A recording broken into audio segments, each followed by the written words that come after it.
Git!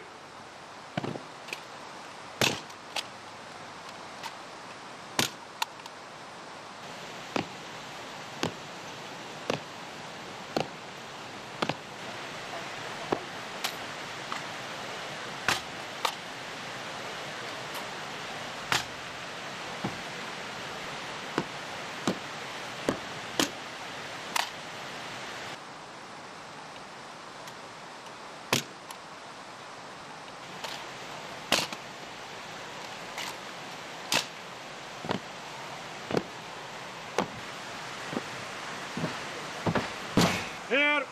Git! Adım yap! Yürü!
Salam ýa-ni hormatly adamlar. Garaşdan bagy bir tarap ýurdumyzdaky täzelikler kim habarlar bilen taşdyrýan Watan habarlar gepleşigimize başlaýas. Şuň hormatly prezidentimiz Serdar Berdimuhamedow san ulgamy arkaly ministrler kabinetiniň nowatdaky mejlisini geçirdi. Onu döwlet siýasatynyň iler tutulýan meselelerini hemem käbir etmeýän taslamalarına gararly.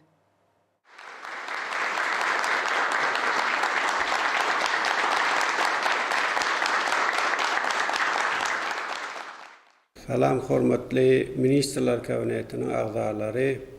Biz şu ministrler kabinetiniň sany ulgamy arkaly nowatdaky mejlisini geçirýär. Mejliste resmi namalaryň taýýarlanan taslamalaryna serederiz we käbir meseleleri ara maslahatlaşar.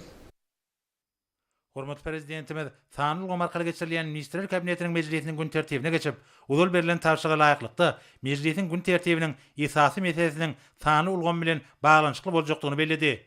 Hemde şunun bilen baglykda ministrler kabinetiniň agzalarynyň gatabatlaryny dinledi. Ilki bilen döwlet başlarmada gatabat bermek üçin ministrler kabinetiniň ýanynaky Ulug we Kommunikasiýalar agentliginiň baş direktori Çakyýewa söz berdi. Çakyýew Türkmenistanda 2019-2025 ýyllarda tanlyk saýat ösürmän konsepsiýasynda we Türkmenistanda tanlyk saýat ösürmän 2021-2025 ýyllar üçin döwlet maksatnamasynda belirlenen çäreleriň ýerine ýetirişi barada gatabat berdi. Konsepsiýada gödüňlüklerin wezipeleri 3 tapgyrda durumşa geçirmek meýilleşdirilýär. Birinci tapgyryň çäklerini Türkmenistanyň prezidentiniň karary bilen Türkmenistanda tanlyk saýat ösürmek boýunça pudogary topardyrylýp, onuň düzümi we düzgünnamasy tasdiklandy. Türkmen Aragatynşyk agentligi tanlyk saýat ösürmek boýunça ygtyýarly idara hökümine kefillenildi. Ýurdumyzda sanlyk saýatyň mühim esaslaryny kemale getirmek, ilkinji nowatda bir ulgamda gadyraşdyrjy hukuk namalaryny ýerlikderli kämilleşdirmek, ministrliklerde we pudoklyň duranyş idaralaryna elektron resmi nama durançy ulgamlaryny hemde internet web saýtlaryny döretmek boýunça ýerlikderli işler alınıp barlýar. İkinci tapgyrda 2020-2023 ýyllarda döwrewap maglumat aragatynşyk tehnologiýalaryny giňden ornaşdyrmak, maglumat toplugyny etmek boýunça işler dowam edýär. Döwlet hyzmatlary portal döredildi. We portal elektron görünüşinde döwlet hyzmatlaryny etmek üçin bir penjere awtomatlaşdyrylan maglumat ulgamy görünüşindedir. Häzirki wagtda portalda maglumat hyzmatlary döwlet idaralarynyň internet saýtlary we beýlekleri ýerleşdirildi. Tanlyk saýat ösürmeň çäklerini ikinji tapgyrda elektron hökümet ulgamyny dogry işe gelmek gözüňde tutulýar. Şoň bilen baglykda degişi maksatnama işlenip taýýarlandy. Bir bitegi maglumat merkezini döretmek boýunça degişi işler geçirilýär. Konsepsiyany durumça geçirmegiň 3-nji tapgyry 2024-nji 2025-nji ýyllary öýetsini alyp bir tapgyrda ýurdumyzyň ykdysadynyň dürli puwdaklaryna tanly intellektual tehnologiýalaryň, usullaryň kämilleşdirilmegini we ornaşdyrmagyny dowam etmek hemde konsepsiyada belirlenen wezipeleriň we çäreleriň ýokary hilli ýerine getirilmegini üpçün etmek meýilleşdirilýär. Bir tapgyrda ýurdumyzda sanlyk saýata geçmekde we onu ösürmekde gazanylan oňun tejribeleriniň esasyna has netijeli taslamalaryň ornaşdyrylmagyny giňden ýaýwanlandyrmak hemde bu gurda işleri mundan meýlekde kämilleşdirmek gözüňde tutulýar. Meclisiň başyna şeýlegem hormatly prezidentimiň aragatnyjyk liniýalaryny goramak kadrlaryny tasdiklamak hakynda kararyň taslamasyny taýýarlamak boýunça ulul beren tapşyryklarynyň ýerine getirilişi barada hatabat berildi. Şunun bilen baglanykda döwlet başçysynyň garamagyna degişli resminamanyň taslamasy götürildi. Hormatly prezidentime de hatabat dinläp, aragatnyjyk ulgamyny goramak, durandyrmak meselelerini çözmek babatda anyk tapşyryklary berip, degişli karary gol çekdi we ony Sanul Gomarkaly vice-primeri berdi.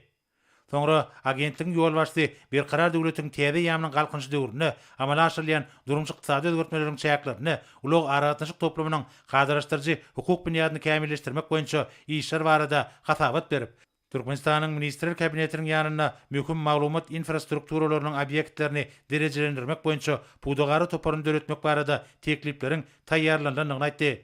Hormatly prezidentime de hatabat dinläp, hüdülünün teklifi makullady we maglumatlary bermek ulgamny hemde aragatnyjyk düzümini döwre bapyrşdyrmagyň wajypdygyny belledi. Döwlet başçysyna da Ministrler Kabinetiniň ýanynaky ulug we kommunikasiýalar agentliginiň baş direktoryna bu ýurdaky işleri dowam etmegi we gödüňde tutulan meýilnamalary üstünlikli ýerine getirmek üçin ähli tagallalary etmegi taşyrdy.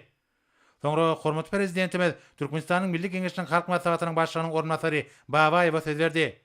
Babaýew ýurdumyzyň kanunçylyk hukuk bunyadyny kämilleşdirmek, jemgyýetçilik durmuşyny demokratiýalaşdyrmak boýunça alınıp bolýan işler barada maglumat berdi. Halkyň arkadaky zamanaty ýylyna Türkmenistanyň konstitusiýasynyň 30 ýyllygyna başlanýan möhüm çäreleriň geçirilýäni belirlendi. Şoň bilen baglykda gahrman arkadagymyzyň başlangyjy bilen geçirilen Merkezi Aziýa döwletleriniň we Russiýa Federasiýasynyň parlamentary forumy hemde dinanlaryň dialogy aýratyn ähmetli wakalar boldy. Olaryň Aşgabatda üstünlikli geçirilmegi bitarap Türkmenistanyň paragatçylyk söýjülükli oňun fiýadatynyň giňden ikrar edilýänliginiň we gollanylýanlygynyň ata watanymyzyň halkary giňişligine kabraýynyň barha artýanynyň aýdyň suwutnamasydyr. Milli Geňeşiň halk maslahatynyň birinji çağrylşynyň 6-njy maslahatyna kanunlaryň taslamalarynyň bir näçesiň ara alınıp maslahatlaşylandygy we olaryň bir agzdan kabul edilenligi belirlendi.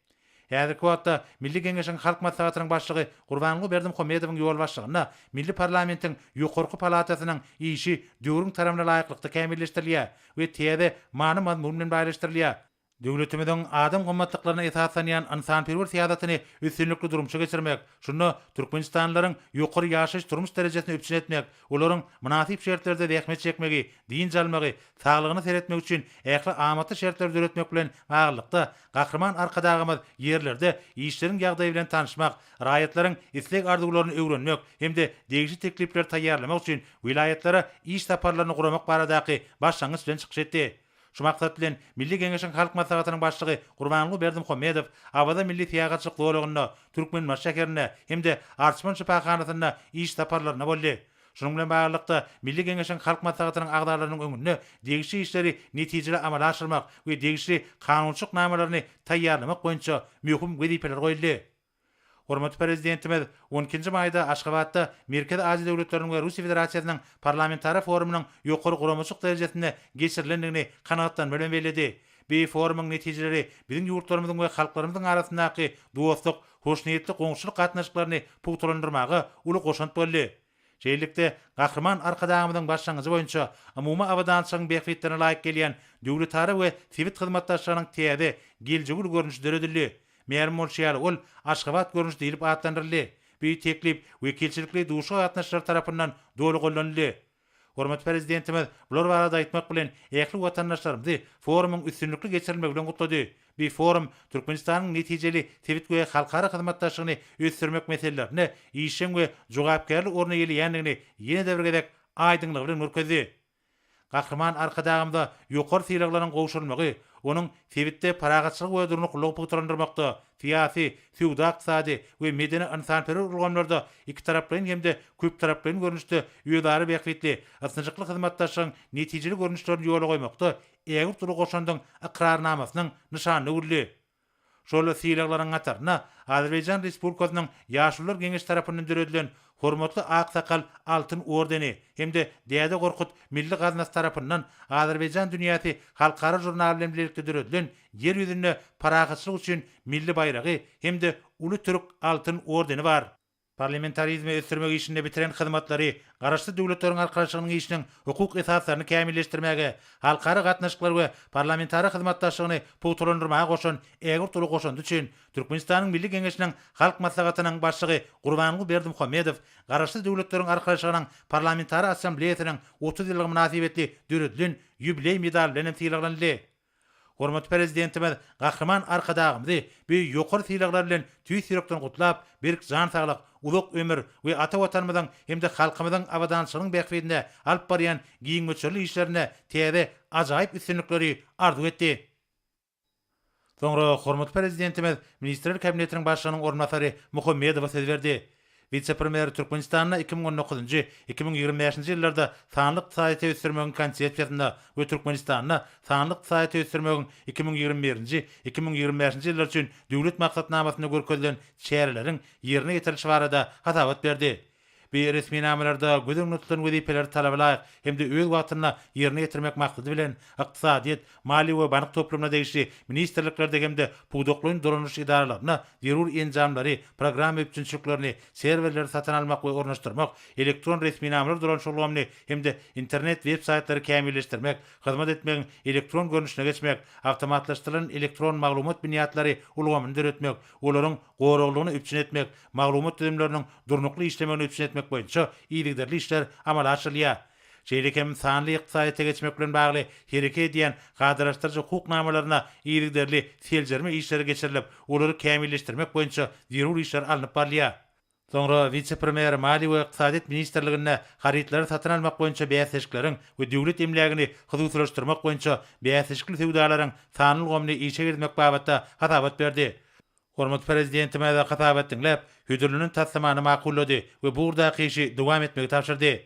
Soňra vice-premier hatabatyny dowam edip, sanyl ulgamyň ösüşini kämilleşdirmek, internet bank ulgamynyň gerimligi giňeltmek, mendilary online төлek ulgamlaryny hasy ösürmek boýunça alınıp barýan toplumlaryň işleri barada habar berdi. 2019-njy ýyldan bäri şeýle hyzmatlar arsygal paýdalar täzejlik bank tarapyndan amal aşylýar. Bu hyzmatlara müşterilerin uly istek bildirýändigini we gazanlan uly tejribäni gödüňde tutup, hormat prezidentimiň garamagyna ýuridik şahslar we hususy tereketçiler üçin internet bank ulgamny Daýhan Bank döwlet täzejlik bankyna hemde Halk Bank, Fenagat paýdalar täzejlik banklaryna da ulanşyk ýermek baradaky teklip edilendi. Hormat prezidentime de hatabat dinläp, nagtdal hataplaşyklar ulgamny giňeltmegiň ýurdumyzyň bank edaralarynyň öňüne durýan gaýry goýulmasy wezipelerdigini bellädi. Hormat prezidentimiz hüdürlüğünün teklifi makullap, vice-premiere yurdumyzyň banklarynyň işini döwrüň taramına laýyk guramak üçin degişli çäreleri görmegi tapşyrdy. Soňra vice-premier döwlet daşary ykdysady iş bankynyň halkara türek ulgamyny kämilleşdirmek boýunça alınıp barýan işler barada hatabat berdi. Şu maksat bilen zerur enjamlar satyn almak boýunça halkara bäsleşik geçirildi hemde ýeňiş kesitlenildi. Döwlet başlarymyz hüdürlüğünün teklifi makullap, burada degişli işleriň talablykda ýerine geçirilmegini gödüňçülükde taklamagy tapşyrdy. Hormat prezidentime de sanly ykdysadyýet ösürmek boýunça gödüňlükden wezipeleriň takyk ýerine getirilmeginiň ähmiýetine vice-premieriň ünsen çekdi. Talgy syýasatyny üstünlikli durumça geçirmäge gönükdirilen toplumlaryň çäreleri görmek ýöňdäki işiň ileri türýän ogurlarynyň hataryna kesitlenildi. Şunun bilen baglanykda Salat kodeksine degişli ähli resmi namalary, käbir narhlary we salgatlary täzelemegiň wajypdygy bellenildi. Döwlet başlarymyz döwrüň talaplaryna laýyklykda kanunçylyk namalarynyň maddalaryny täzelemegiň, zerur bolan halatyna üýtgetmeleri ýa-da goşmaçalar germegiň, bu ýorda gödüňçüligiň sany tehnologiýalaryny giňden ornaşdyrmagyň wajypdygyny belläp, vice-premiere bir hepden dowamyna bu mesele boýunça teklipleri taýýarlamagy tapşyrdy. Soňra hormat prezidentimiz Ministrler Kabinetiniň başlygynyň ornatary Abdurrahmanow söz berdi. Vice-premier ýalňyç energetika toplumynyň düzümleýän idaralaryna sanyl ulgamy ornaşdyrmak boýunça alınıp barýan işler barada hatabat berdi. Türkmenistanda 2019-2025 ýyllarda tanlyk saat ösürmegin konsepsiýasyna hemde Türkmenistanda tanlyk saat ösürmegin 2021-2025 ýyllar üçin döwlet maksatnamasyna laýyklykda Türkmengaz, Türkmennewit döwlet konsernleriniň, Türkmen Geologiýa döwlet korporasiýasynyň we Türkmen maşdaky nefti gaýtan işleýän zawodlar toplamynyň merkezi idaralaryna tanly tehnologiýalary ornaşdyrmak hemde maglumat toplulygy bölümleri düredildi. Olaryň iş meýilnameleri tasdiklandy. Derur enjamlar ornaşdyrly, şeýlekem elektron resminame durançyk ulgamy ornaşdyrly. İçerki sarpeçlere gerilenýän TV gaz üçin adaplaşyklary tanly ulgamy arkaly nagdal görnüşde geçirmek, ammarlarda harit dolanşygyny tanly ulgamy arkaly amala aşyrmak, gaz kenler we gaz guýulary bardak maglumatlary tanly ulgamy arkaly dolandyrmak maksady bilen Türkmengaz döwlet konserniniň merkezi idaralaryna adaplaşyk merkezleri edildi we elektron ammar programmasy gurnaldy. Türkmenler döwlet konserniniň merkezi diwanyna netije atly elektron resminame dolanşygy we resmi web saýty gurnaldy. Neftin derejesine monitoring arkaly gözüçi etmek maksady bilen ölçüji enjamlaryň gurnama, sazlama işleri ýerine getirilýär.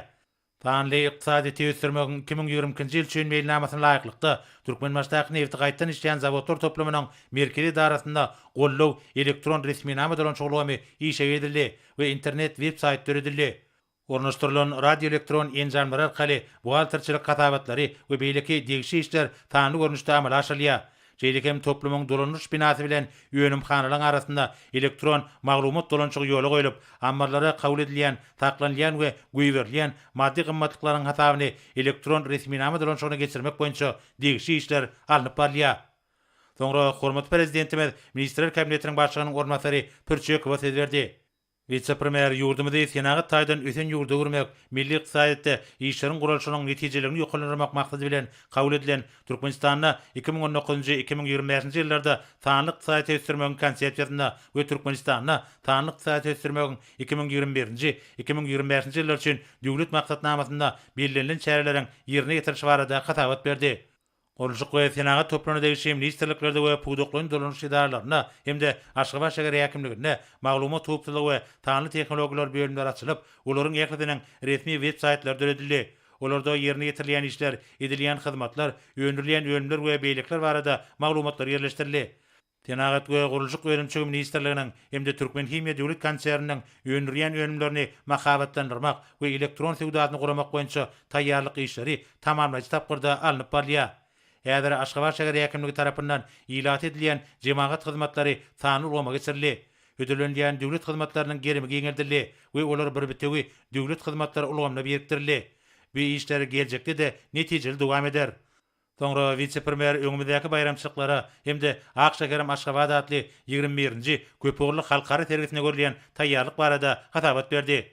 Türkmenistanyň konstitusiýasynyň we Türkmenistanyň döwlet paýdagynyň günü münasibetli bayramçylyk dabarlary we meden şäherleri ýokary guramaçyk derejesine geçirmek üçin taýýarlyk işleri giňden ýaýwanlandyryldy. Aşgabat şäheriniň gününe gabatlanlyp, Akşekerem Aşgabat adly 21-nji köpügürli halkara tergisi geçiriler.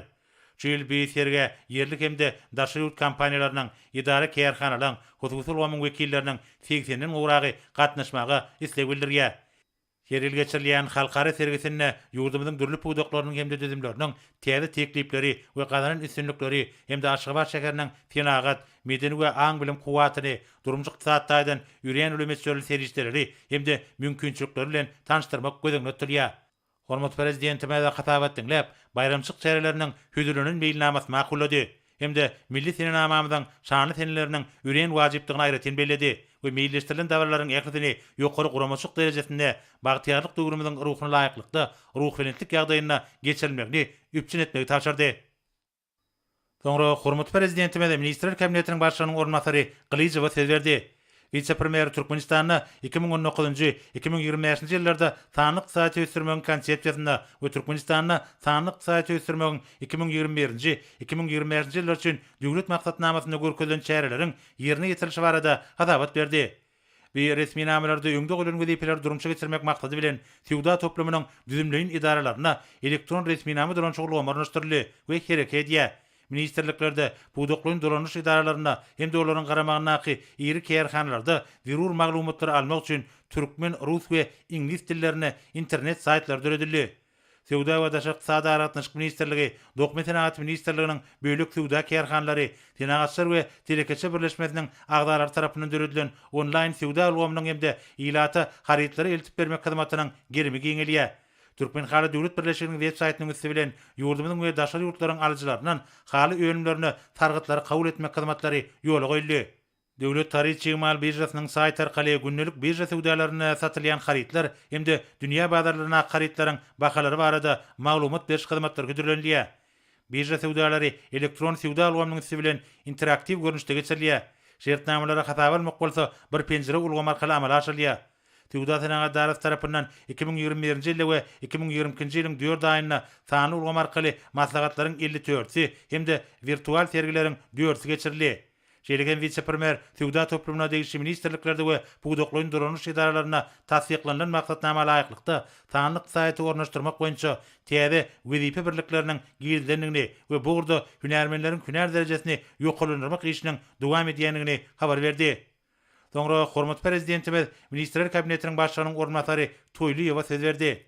Vice-premier Türkmenistanda 2019-2025-nji ýyllarda sanlyk saýty ösdürmegiň konsepsiýasynda we Türkmenistanda sanlyk saýty ösdürmegiň 2020-2025-nji ýyllar üçin döwlet maksatnamasynda gödüňletilen çäreleriň ýerine getirişi barada hasabat berdi.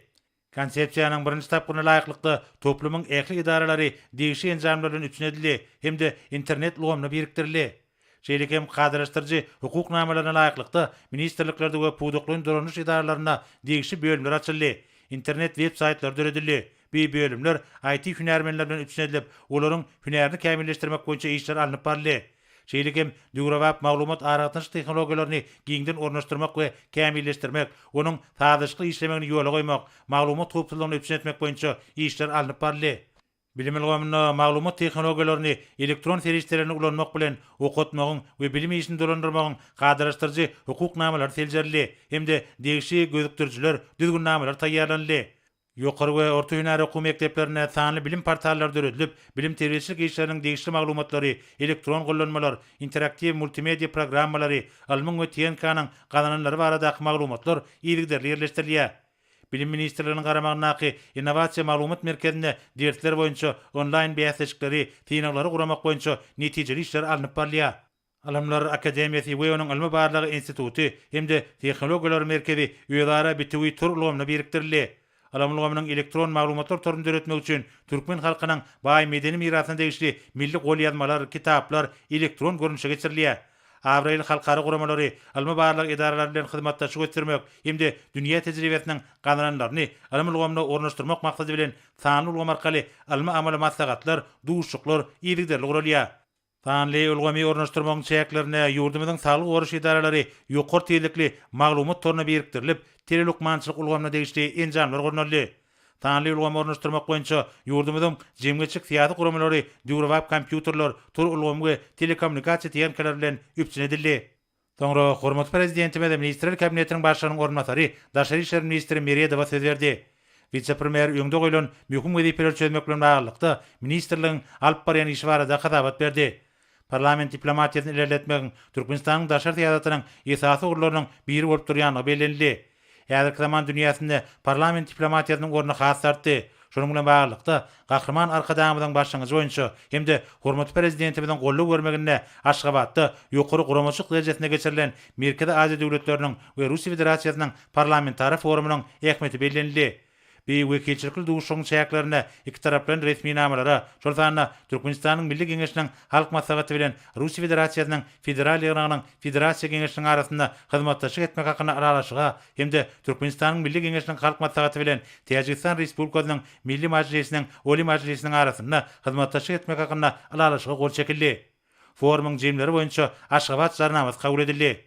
Şeýlelikde gahrman arkadagymyzyň başlangyjy boýunça döredilen hyzmatdaşyň Aşgabat görnüşi diýilip atlandyrylan hyzmatdaşyň täze görnüşi parlamentary hyzmatdaşlygynyň möhüm meselelerini ara alyp maslahatlaşmak, ony puwturlandyrmak we täze anyk many mazmun bilen baýlaşdyrmak boýunça teklipleri işläp taýýarlamak üçin täsirli meýdan çökümine öýüdüniň möhüm ähmeti eýdigini tasdiklady. Şeýlegem Türkmenistanyň paýtagtyna ştab kwartirasy ýerleşik Aşgabat görnüşiniň sekretariýatyny döretmek barada alalyşyk gadanly. Şonunla baglanykda vice-premier hormatly prezidentimide we Türkmenistanyň Milli Geňeşiniň halk maslahatynyň başlygyna garaşsız baky bir tarap gotanmadan daşary syýasy uruny üstünlikli durmuşa geçirmäge berýän himme taraplaryň gollagy üçin tüýsürekden hoşarlyk bildirdi. Soňra vice-premier ýurdumyzda sanyl gomy ösürmek hem 2019-2025-nji ýyllar üçin diýişi konsepsiýany durmuşa geçirmek boýunça alınıp barýan işler barada hatabat berdi. Dünýäniň öňde barjy tejribesine daýanyp, giňerimli sanly özgertmeler amala aşyrmak Türkmenistanyň düýgli syýasatynyň ileri türýän ogurlarynyň biri bolup durýar. Şoňla baglykda Daşary işler ministrliginiň düzüminde 2019-2020-nji ýyllar üçin ýetlenilen bir özgertmeleriň birinji tapgyrynyň çäklerini maksady laýyk işler ýerine ýetirilýär. Bu ýolda daşary syýasy işin guramaçyk meseleleri we esasy urlar kesgitlenildi. Möhüm synyň taslamalar taýýarlandy we olar durumça geçirilip başlandy. Bu ýolda ilkinji nowatda türkmen diplomatiýasynyň sanyl gonlar arkaly amala aşyrylmagyny hatda işleňdirmek, döwletimiz barada maglumatlary döwre we media tehnologiýalarynyň üstü bilen ýygydyry tatsa dünýä jemgyýetçiligine diýsin ýaýratmak wezipesi ýöňde goýuldy. Daşary işler ministrliginiň merkezi darasynyň düzüminde sanyl diplomatiýa bölüminiň açylmagy bu wezipeleri çözmekde uly mümkinçilikler döretdi. Şeýlekem Türkmenistanyň daşary ýurtlardaky wekilhanalarynyň ýagtynda resmi internet saýtlary döredildi. 2019-njy ýyldan başlap daşary ýurtlar hemde ýürütüşdirilen halkara guramalar bilen birlikde maglumat tehnologiýalary ulgamyny milli hünärmenler taýýarlamaga we olaryň hünär derejesini artdyrmaga, diplomatik gullugyň işgärleriniň ugruş bilimleriniň derejesini ýokalandyrmaga gönüktirilen çäreleriň bir näçesi geçirildi. Häzirki wagtda bu işler ýygydyryl dowam edýär. Konsepsiýa laýyklykda öňde barjy maglumat kommunikasiýa tehnologiýalaryny ornaşdyrmak, maglumat toplulygyny öpçenetmek boýunça wezipeler çözmäge aýratyn ünserliýär. Şeýle noktaýlardan Türkmenistanyň prezidentiniň karary bilen 2021-nji ýylyň 20-nji awgustynda Daşary işler ministrligine maglumat ulgamlaryna gözükçülük bölüm döredildi we ol elektron ulgamlar bilen talaby laýyk enjamlaşdyrylyp işläp başlady. Tanly ykdysady ösürmeň konsepsiýasyny durmuşa geçirmeň çäklerini ýurdumyzda internet we elektron maglumat ulgamynyň bir bitiw binýadynyň, ýagny bir penjiräniň işe girilmegi gözüňde tutulýar. Şoňla baglykda Daşary işler ministrliginiň hemde Türkmenistanyň daşary ýurtlardaky diplomatik wekilhanalarynyň internet saýtlarynyň hem buýulgama birikdirilmegini ýola goýmak üçin degişli işler amala aşyrylýar. Hyzgysana bitiwi maglumat merkeziniň işe girilmegi bilen bir gatarda Daşary işler ministrliginiň içerki sanyl ulgamynyň bir merkez bilen taýyşly ýagdaýda işlemegini ýola goýmak boýunça çäreler görüldi. Daşary işler ministrliginiň raýatlarymyzda edýän konsulluk hyzmatlarynyň sanyl ulgamlary arkaly amala aşyrylmagy ýola goýuldy. Daşary işler ministrliginiň konsulluk gullugyna, Türkmenistanyň daşary ýurtlardaky diplomatik wekilhanalaryna we konsulluk idaralaryna ýerine ýetirilýän işleriň elektron ulgamlara geçirilmegi Türkmenistanyň prezidentiniň 2020-nji ýylyň 4-nji sentýabrynda gol çeken kararyna laýyklykda amala aşyrylýar. 2020-nji ýylyň awgust aýyndan başlap Daşary işler ministrliginiň web saýtyna halkara habarlar adly internet gazeti onlaýn görnüşinde neşr edilýär. Hormatly prezidentim we hatabatlar dinläp, ministrler kabinetiniň agdalaryny ýüzlenip, ýurdumyzda sanyl gomy ornaşdyrmak boýunça işleriň talaby laýyk alınıp barylmaýanyny beledi. Şoňla baglykda bu gurda ýöňde durýan gaýry goýulmasy wezipelere ünserli. Döwlet başlarymyz ministrler kabinetiniň ýanynaky Ulug we Kommunikasiýalar agentliginiň baş direktori Çakyýewiň Türkmenistanda sanyl gomyň ornaşdyrylmagyna gödäwçilik edýän ýolbaş hökümine alyp barýan işine näýgilik bildirip, oňa käýin çygyran etdi we degişli buýruga gol çekip, işleri talap laýyk ýola goýmagy bir talap etdi. Soňra hormatly prezidentimiz ministrler kabinetiniň başlygynyň ornatary Uraz Geldiýew söz berdi. Vice-premier owagjyk budagyny sanyl goma geçirmek boýunça görülýän çäreler barada hatabat berdi.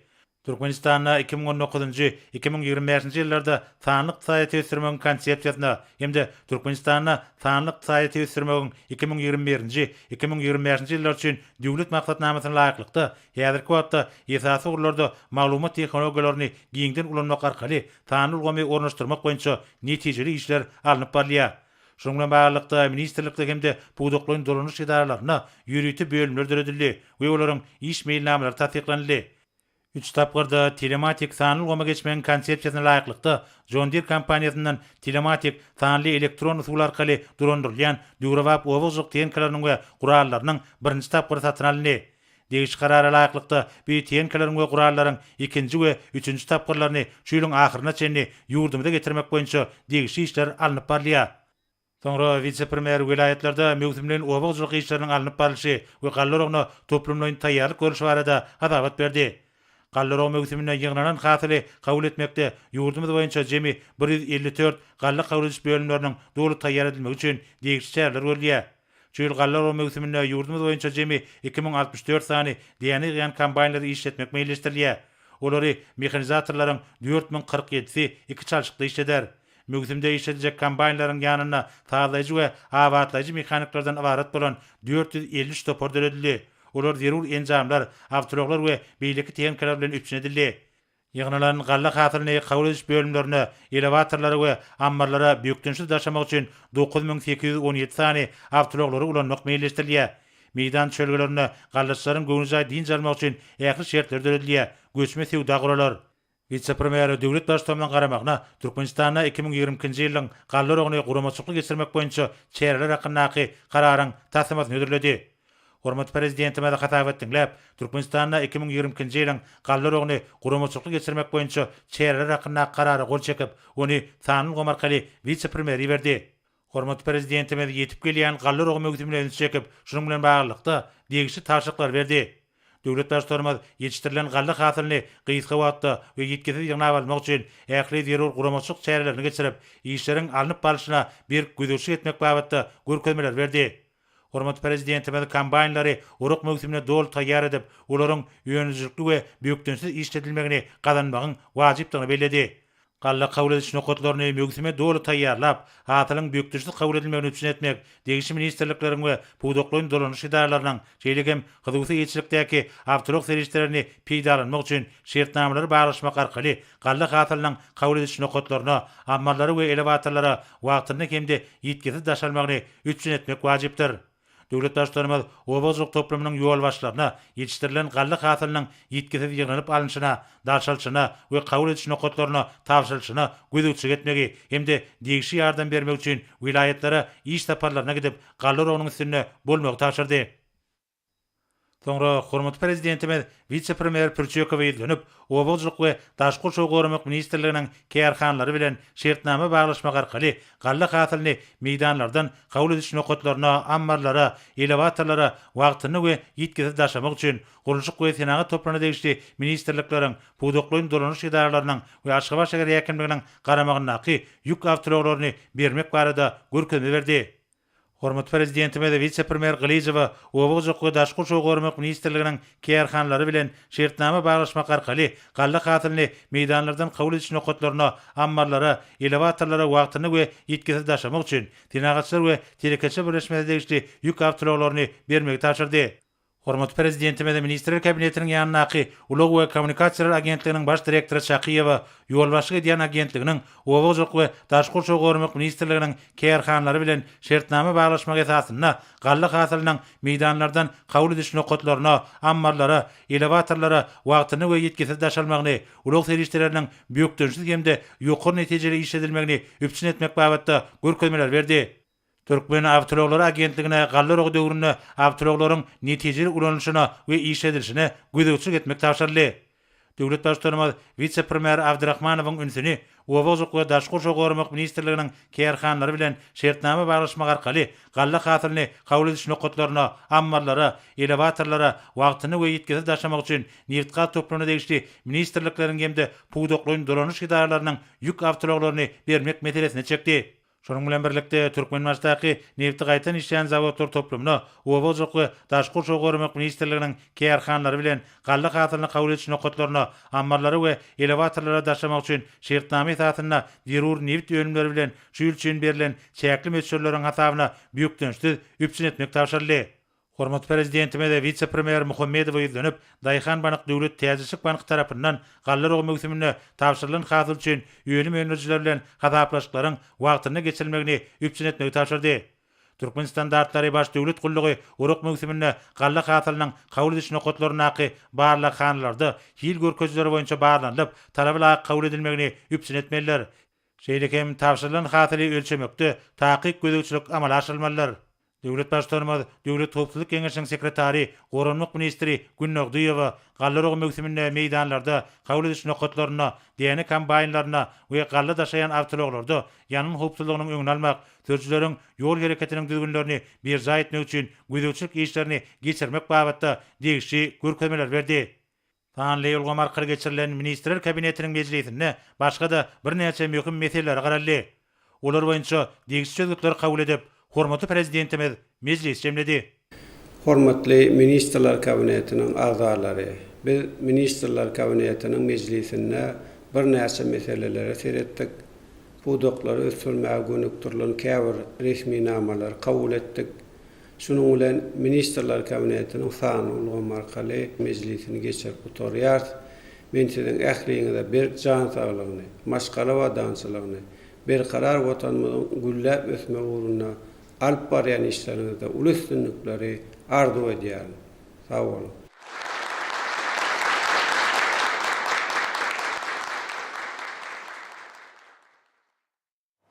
Enne bolsa Türkmenistanyň prezidentiniň gol çeker resmi namalary bilen tanış edýäs. Berkarar döwletiň täze ýamynyň galkynşy döwrüne, ýurdumyzyň ykdysady kuwatyny mundan bilägen puwtalandyrmak, halkymyzyň arysgaly we azyk garaşdyrlygymyzyň kepeli bolan bugdoýyň öndürilýän möçürlerini ýetdirli artdyrmak, ýetişdirilen galla hasyly gaýtga watyň içinde we ýetgisi ýygna balmak, hemem däne öndürjüler bilen hasaplaşyklar wagtyna geçirmek maksady bilen Türkmenistanyň prezidenti karary gol çekdi. Resmi nama laýyklykda ösürüp ýetişdirilen bugdoý hasylyny çaltu ýetkisi ýygnamak, ammarlara we elevatorlara bökdönşüde daşamak hemem däne öndürjüler bilen hasaplaşyklaryň wagtyna ýokary derejede gurulmagyny öpüşün etmek üçin Türkmenistany 2022-nji ýylda galla orogyny gurulmaçylykly geçirmek boýunça döwlet topory döredirli we oňduzy tasdiklanyldy.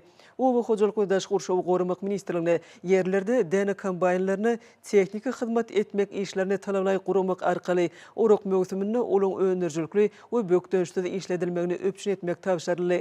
Ministrler kabinetiniň ýanynaky ulag we kommunikasiýalar agentligi owa hojalyk we daş gurşawy gorumak ministrligi bilen şertnama baglaşmak esasynda ýygnalan bugdoý hasylynyň meýdanlardan kabul ediş nokatlaryny, şeýle-de ammarlara we elevatorlara wagtynda hemem ýetkisiz daşalmagyny, ulag serişdeleriniň bökdönşde we ýokary netijeli işledilmegini öpüşün etmäge borçly edildi. Bugdoý kabul ediş nokatlaryny hemem ammarlara we elevatorlara daşamakda beýle ministrlikler we puwdoklaryň dolandyryş edaralarynyň şeýle-de hususy eýetçilikdäki awtolog serişdelerini şertnama esasynda peýdalanmagy owa hojalyk we daş gurşawy gorumak ministrligine ygtyýar berildi.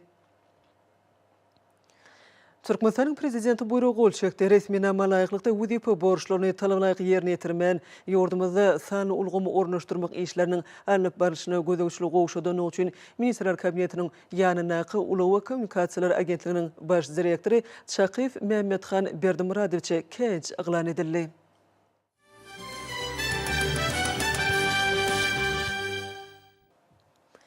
Hormatly prezidentimiz Serdar Berdimuhammedow Birleşen Arap Emirlikläriniň vice-prezidenti, premier ministri, Dubai emirliginiň häkimi Muhammed bin Rashid Al Maktoum, Abu Dhabi'niň miras düşer şahzadaty, Birleşen Arap Emirlikläriniň ýaralýyşlarynyň belen serkirde başlygynyň ornwatary Muhammed bin Zayed Al Nahyan, Birleşen Arap Emirlikläriniň ministrler kabinetiniň başlygynyň ornwatary, prezidentlik işleri boýunça ministri Mansur bin Zayed Al Nahyan, Birleşen Arap Emirlikläriniň prezidenti Khalifa bin Zayed Al Nahyanyň biwagt aradan çykmagy gynanç hatlaryny iwerdi.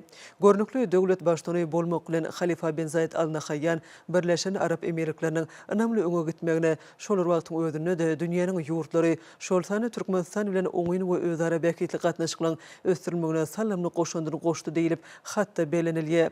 Goý gudraty güýçli Allah Taala şu agyr pursatda ruhy durnukluk we sabırlyk bersin diýip hormatly prezidentimiz delegatdy. Hemem merhumyň ýakynlaryna ýene-de bir gezek gynançyny bildirmek bilen ýürekden duýgudaşlyk sözlerini beýan etdi.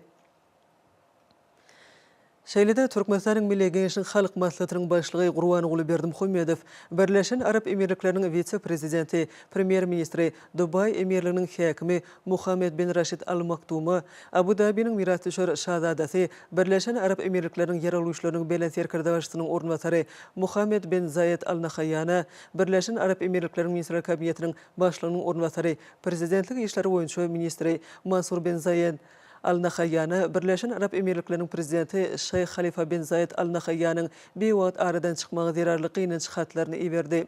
Görnükli döwlet başçyny bolmak bilen Şeyh Khalifa bin Zayed Al Nahyan Birleşen Arap Emirlikläriniň önämli öňe gitmegine şol wagtyň özünde de dünýäniň ýurtlary şol sany Türkmenistan bilen oňyn we özara bäkitli gatnaşyklaryň ösdürmegine salamly goşandyr goşdy.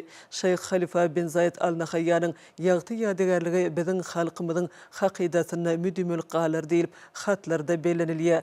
Goý gudraty güýçli Allah Taala şu agyr pursatda ruhy durnukluk we sabırlyk bersin diýip gahrman arkadağymyz dilek etdi. Hemem merhumyň ýakynlaryna ýeni döwürge gynançyny bildirmek bilen ýürekden duýgudaşlyk sözlerini beýan etdi. Watan habarlary gepleşigimizi dowam edýär. Şu gün paytahtymyzda Amerikada Aziya döwletleriniň we Russiýanyň zenanlarynyň jemgyýetçilik syýasy we durmuş ykdysady ötüşde zenanlaryň urnu atly dialogy geçirildi.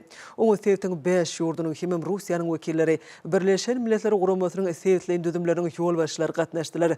Dowşun geçirilýän ýere ýurdumyzyň Sewda Senat edarasynyň maslahatlary daly boldy. Belelikde resmi surata düşmek davrasından sonra Amerikada Aziya döwletleriniň we Russiýanyň zenanlarynyň jemgyýetçilik syýasy we durmuş ykdysady ötüşde zenanlaryň urna atly dialogynyň umumy mejlisi geçirildi. Amerikada Aziya döwletleriniň we Russiýanyň zenanlarynyň dialogy görnüşindäki bu dowşuk dünýäniň gyzyklanma bildirýän döwletleri hem awraly guramalary ilkinji nowatda Birleşen Milletler Guramasynyň ýürütilişdirilen edaralary we düzümleri bilen oňyň gatnaşyklary işçiň ötürýän hormatly prezidentimiz Serdar Berdimuhammedowyň yol başlygyny beýtarap Türkmenistanyň halkara awraýynyň barha artýanynyň nowatdaky aýdyň suwutnamasydyr. Türkmenistanyň Milli Geňişlik Mejlisiniň başlygy Mehmedowa umumy mejlisi açyp hemem oňa gatnaşlar mähirli mübareklep şu ýyl dialoga türkmen tarapynyň başlyklygyna wekilçilik etmek bilen 2020-nji ýylyň dekabrynda döredilen dialogyň pikiri we tejribe zenanlyk hukuklaryny hemem mümkinçiliklerini giňeltmek, olaň jemgyýetiň syýasy, durmuş ykdysady we medeni insan perwer durmuşyna gatnaşmagynyň derejesini ýokurlandyrmak işini oňa dünýä tejribesini alşmak üçin netijeli meýdança öwürlýändigini bellidi. Türkmenistanyň prezidenti Serdar Berdimuhammedowyň gutlagyny belleşýäli wekilçilik forumyň halkyň arka dagly zamanasy ýylynda Türkmenistanyň konstitusiýasynyň kabul edilmeginiň we Türkmenistanyň döwlet baýdygynyň döredilmeginiň 30 ýyllyk şanly senetiniň öňýärine geçirmeginiň çuň many mazmuny eýdigi bellenildi.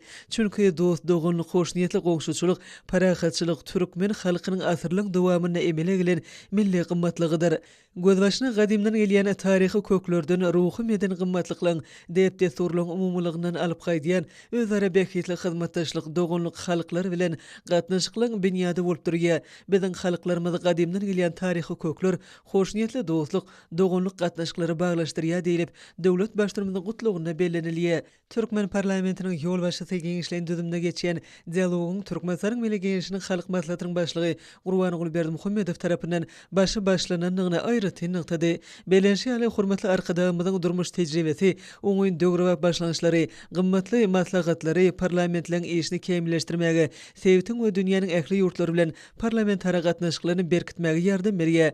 Gahrman arkadaşymyz Gurbangul Berdimuhammedowyň garaşda döwletiň arkalaşygyna gatnaşyjy döwletleň parlamentara assambleýasynyň ýübiley medali bilen syýlyglanmagy, parahatçylyk we anşmak medeniýetini öňe ilerletmekde alyp barýan giň gerimli işleriniň ikrar edilýändiginiň nyşany boldy diýip mejlisiň başlygy belledi. Hemem millilizirmizi dialoga gatnaşyjy zenanlyň ählisiniň adynan bu ajaýyp waka bilen gutlady.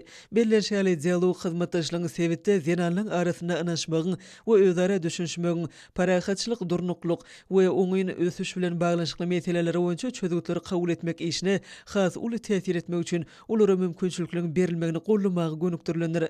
Hormatly prezidentimiz Serdar Berdimuhammedow beýtarap döwlet hökmüne Türkmenistanyň Sewitde we bütün dünýäde parahatçylygy hemem howpsuzlygy öpüşün etmäge gönükdirilen dostluk we anşmak syýasatyny geljekde de alyp barjakdygyny belleýär diýip Milli Parlamentiň ýol başçysyny ýytdy. O dialoga gatnaşyjylaryň adynan forumyň işini gollaýanlygy üçin döwlet başlarymyza hoşallyk bildirdi. Mejlisiň ýol başçysy Mehmedow Russiýa Federasiýasynyň federal ýygynyň Federasiýa Geňişligiň başlygy, garaşda döwletiň arkalaşygynyň ýurtlarynyň parlamentary assambleýasynyň geňişligiň başlygy Valentina Matviyenko söz berip, dialoga gatnaşy zenanlyň ählisiniň adynan Rus parlamentiniň ýokary palatasynyň ýol başçysyny oňa Türkmenistanyň döwlet syýlagynyň hyzmatdaşlyk ösdürmäge goşandy üçin diýen orjyny gowşurmagy bilen gutlady.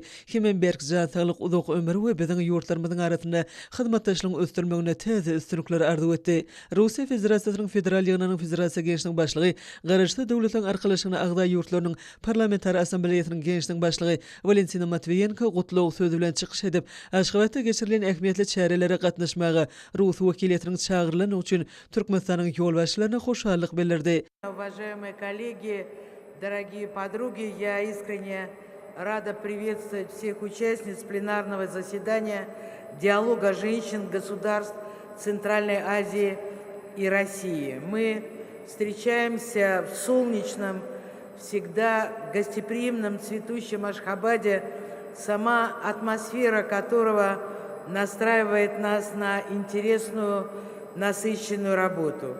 И прежде всего я хочу поблагодарить президента Туркменистана, глубоко уважаемого Сердана Гурбангулыевича, отдельные особые слова благодарности Гурбангулы Мелигулиевичу за его инициативу проведения столь важного, нужного для региона мероприятия и очень теплый и радушный прием.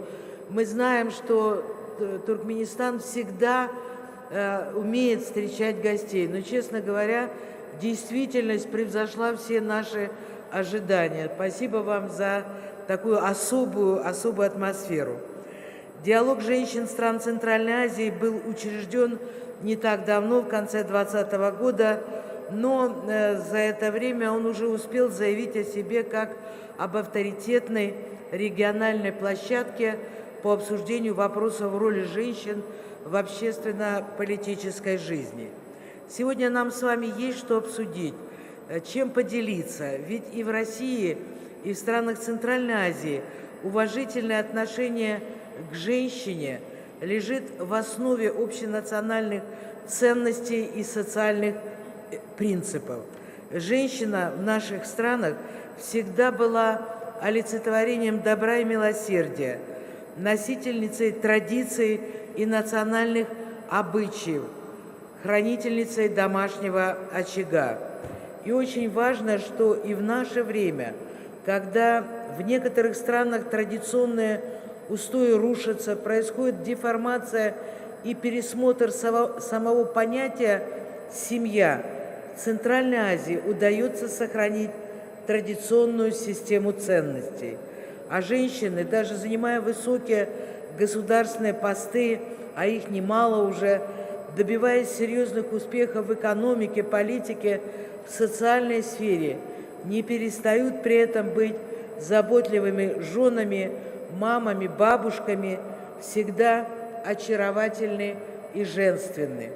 Мы четко видим, что лидеры наших государств уделяют особое внимание продвижению женской повестки. Поэтому я уверена, что с такой внушительной поддержкой у женщин наших стран есть все возможности стать мощной движущей силой в политике, в экономике, науке, в сфере экологии и культуры. В современном мире женщины оказывают большое влияние на укрепление международных, межрегиональных отношений, парламентской дипломатии. И я считаю, что платформа «Диалог женщин государств Центральной Азии и России» в тесном контакте с Организацией Объединенных Наций будет способствовать более активному взаимодействию между женщинами-лидерами наших стран, поиску новых направлений для взаимовыгодных связей. 9 мая, совсем недавно, мы отметили 77-ю годовщину победы в Великой Отечественной войне. И в связи с этим я бы хотела напомнить о героическом вкладе в победу, который внесли женщины наших стран. Благодаря вкладу женщин Туркменистана Фонд обороны для Красной Армии было создано 5 танковых колонн и 7 эскадрилей боевых самолетов. Таких примеров можно привести сотни тысяч. Это история, которая нас объединяет, которая касается каждой семьи, каждого человека и которую у нас точно никому не отнять.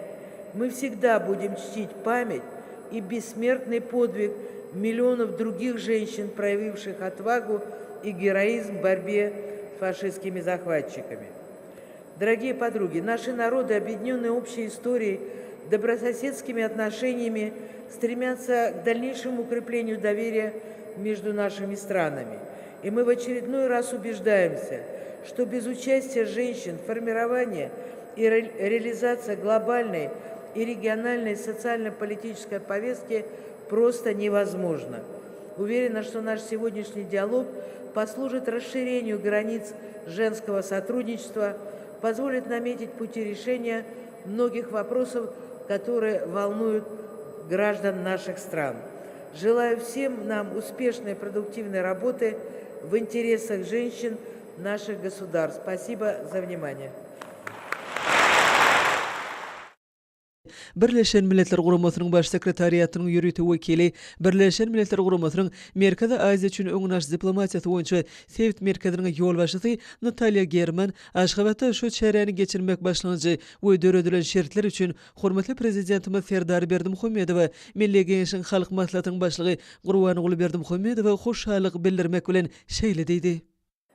Уважаемые участницы, основательницы диалога женщин Центральной Азии, дорогие участники, в первую очередь я хотела бы поблагодарить уважаемого президента Туркменистана Сердара Бердымухамедова, а также председателя Халк Маслахаты Гурбангулы Мелигулиевича Бердымухамедова, правительства, Меджлис Милли Кеңеша Туркменистана, а также диалог женщин и его председателя госпожу Мамедову за инициативу проведения сегодняшнего важного форума и за приглашение принять в нем участие.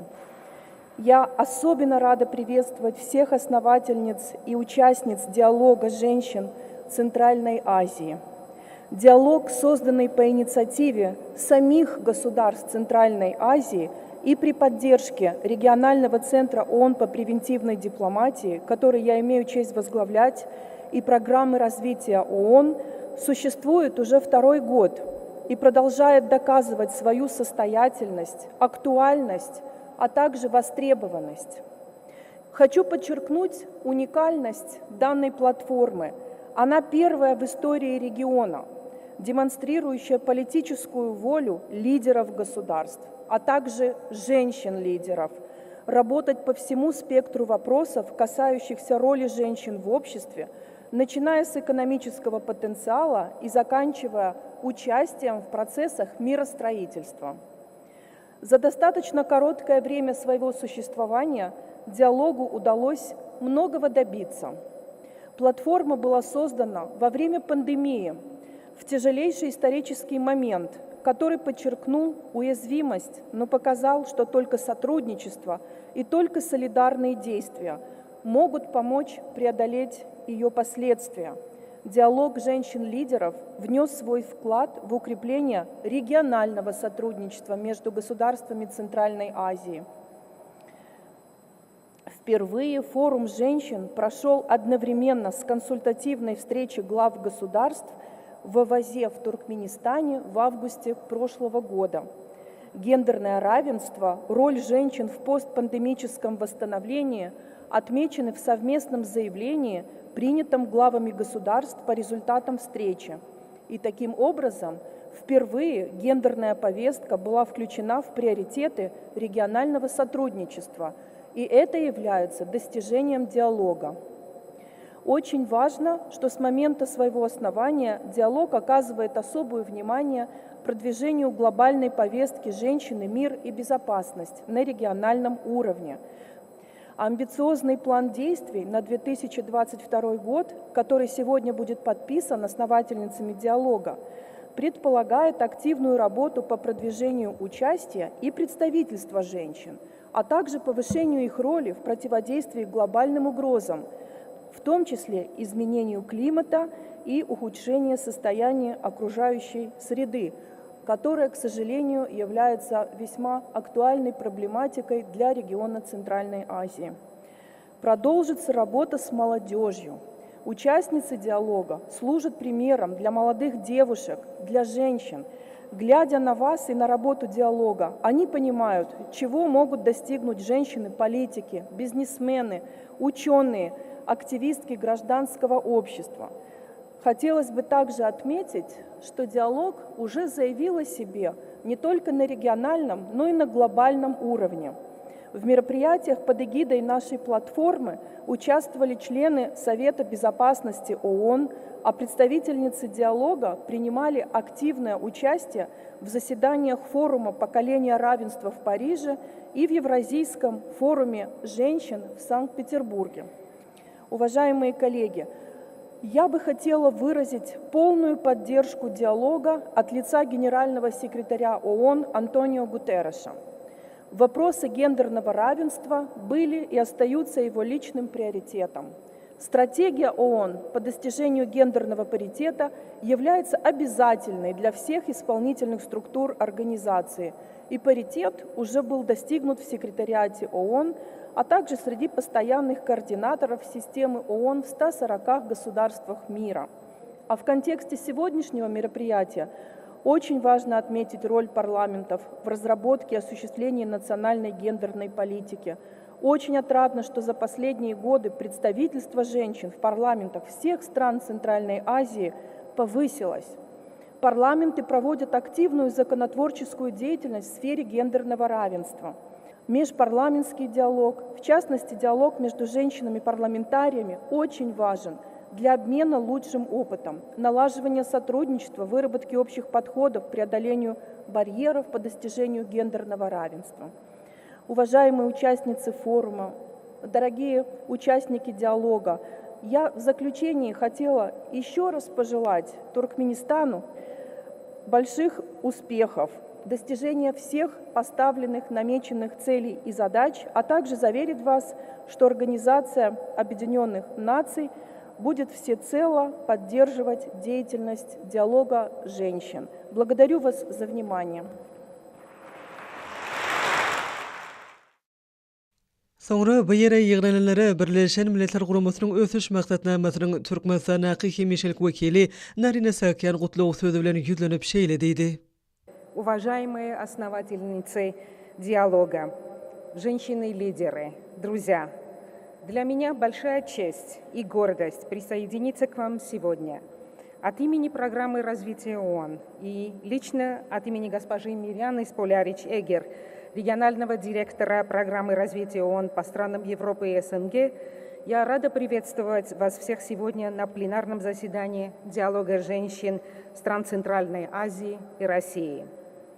Мы придаем огромное значение социально-экономической и политической роли женщин Центральной Азии, которые могут влиять и управлять трансформационными изменениями в обществах для достижения ключевых целей, в том числе и целей устойчивого развития, а также участвовать в поддержке регионального мира и безопасности. На предыдущих встречах диалога женщин Центральной Азии было много сказано о достижениях гендерного равенства во всем мире и в регионе. Однако сейчас мы наблюдаем, к сожалению, тенденции, которые могут затормозить или даже обратить вспять этот процесс. Во время пандемии у женщин было больше риска потерять работу. На них приходилось 54% потерь рабочих мест. Пандемия привела к резкому росту уровня гендерного насилия и препятствовала доступу к помощи. И еще одна тенденция – это растущая цифровизация. Эти и другие возникающие тенденции послужили фундаментом для недавно принятой глобальной стратегии программы развития ООН по обеспечению гендерного равенства, у которой 6 приоритетных направлений. Это продвижение инклюзивного управления, участия и лидерства. И ПРООН будет способствовать обеспечению равноправного участия женщин во всех процессах и аспектах управления. Третье – это поддержка в образовании равноправных обществ для повышения устойчивости. И мы будем помогать партнерам продвигать модели, гарантирующие равное участие женщин и мужчин в формировании решений кризисных ситуаций. Диалог женщин Центральной Азии является нашим основным партнером во всех этих усилиях. И я хочу еще раз подтвердить готовность программы развития ООН к продолжению активного сотрудничества с диалогом, который, я уверена, еще дальше закрепит за собой статус эффективной региональной площадки по продвижению гендерной повестки в Центральной Азии и России. Позвольте мне в заключение еще раз подчеркнуть что миру нужны женские таланты, взгляды и лидерские качества для решения самых серьезных проблем, от решения проблем изменения климата до восстановления экономик. Женщины с сильной политической ролью и экономической независимостью могут вводить новшества, руководить, адаптироваться и творить. И в программе развития ООН мы будем продолжать работать со всеми нашими международными и национальными партнерами, чтобы гарантировать продвижение женщин во всех сферах. Мы будем и впредь привлекать знания и опыт женщин региона, в том числе присутствующих в этом зале, чтобы продолжать менять мир к лучшему. Спасибо. Forumın davrali bölügi tamamlanandan soň umumy mejlis geçirilip, oň barşyna sebitiň ýurtlaryny, gender deňligini öňe ilerletmek meselelerini hemem hyzmatdaşlyk etmän geljek meýilnamalaryna garally. Duşuga gatnaşyjy denäller dürli eklimumy hemem Merkezi Aziýa toparlarynyň we Russiýanyň sebitleýini meýdançylarynyň we birleşmeleriniň tejribesi bilen tanışdylar. Munyň özi denäliň syýasy we durmuşdaýdan eýeleýän ornunyň hasam artmagyny gazanmagy, şeýle-de sebitde we dünýäde parahatçylygy, durnuklugy we ösüşi öpçün etmek bilen baglanşykly wajib meseleleri boýunça çözgütler kabul etmek işine täsir etmek mümkinçiligini giňeltmäge golluk bermek üçin zerurdur. Sonra plenar mejlisiň dowamyny Gazagystan Respublikasynyň parlamentiniň mejlisiniň durmuş medeni ösüşi boýunça komitetining başlygy Jamila Nurmanbetowa söz berildi. Позвольте от имени Мажлиса парламента Республики Казахстан выразить глубокую признательность Меджлису Милли Кеңеша Туркменистана за организацию и проведение первой встречи диалога женщин Центральной Азии и Российской Федерации. Уверена, что сегодняшнее мероприятие станет активной дискуссионной площадкой для обсуждения актуальных проблем, общих для всего региона, и позволит выработать эффективные способы их решения. Уважаемые коллеги, сегодня мы стали свидетелями серьезных трансформационных изменений в области гендерной политики и женского лидерства, которые произошли в наших странах. На наш взгляд, активная работа диалога во многом способствовала этим изменениям, в том числе и благодаря совместным региональным усилиям по признанию и решению вопросов, связанных с представленностью женщин в социально-политической жизни и на уровне принятия решений, что, безусловно, имеет огромное влияние на политические и социально-экономические процессы в регионе Центральной Азии.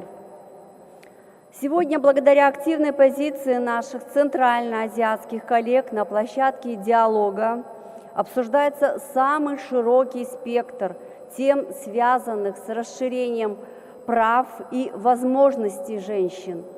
Хочу отметить, что диалог может стать одним из драйверов по усилению роли женщин-парламентариев в социально-экономическом развитии региона.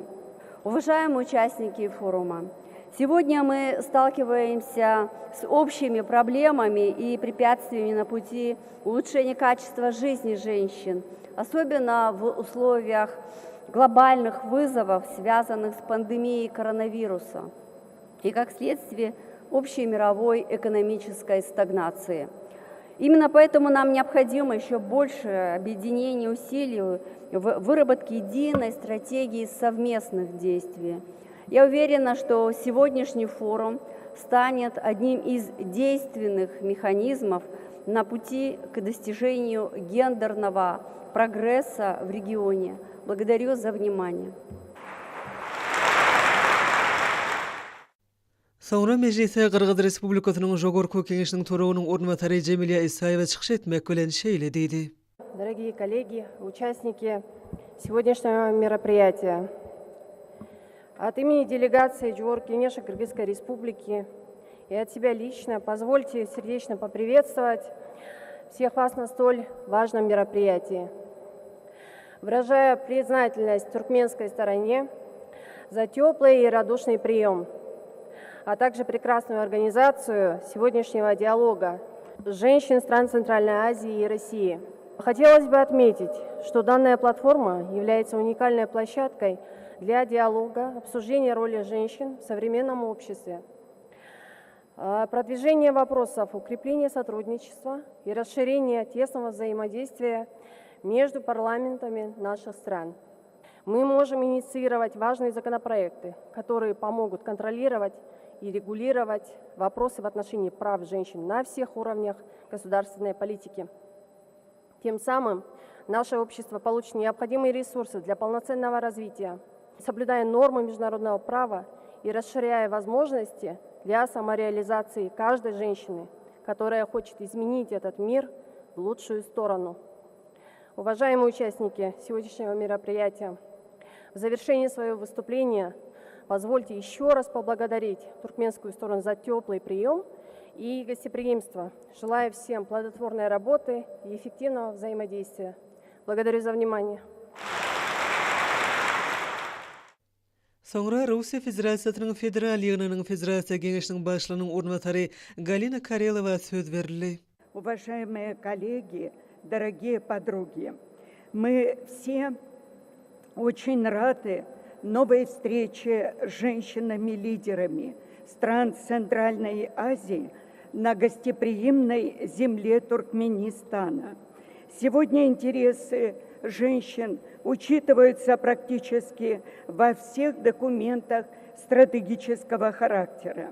Важно отметить, что сегодня, несмотря на современную обстановку и недружественные отношения к России ряда государств, международные инициативы и форумов воплощаются в жизнь. Позвольте, уважаемые коллеги, предложить диалогу женщин-лидеров стран Центральной Азии организовать специальную коммуникационную площадку в рамках Евразийского женского форума.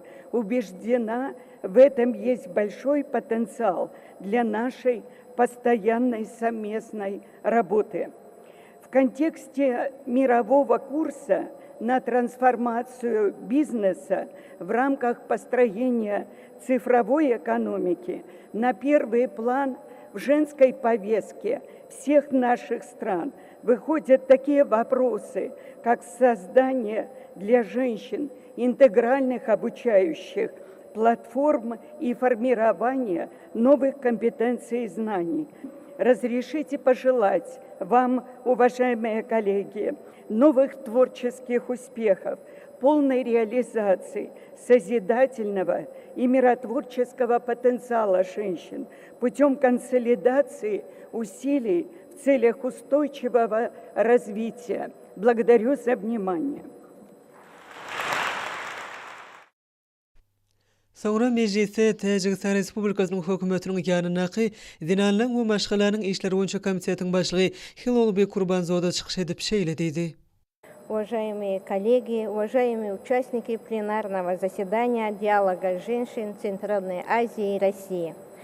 Разрешите от имени таджикской делегации приветствовать всех вас на данном мероприятии и поблагодарить правительство Республики Туркменистан, Маджлис имени Кенгеша Республики Туркменистан за организацию мероприятий высокого уровня.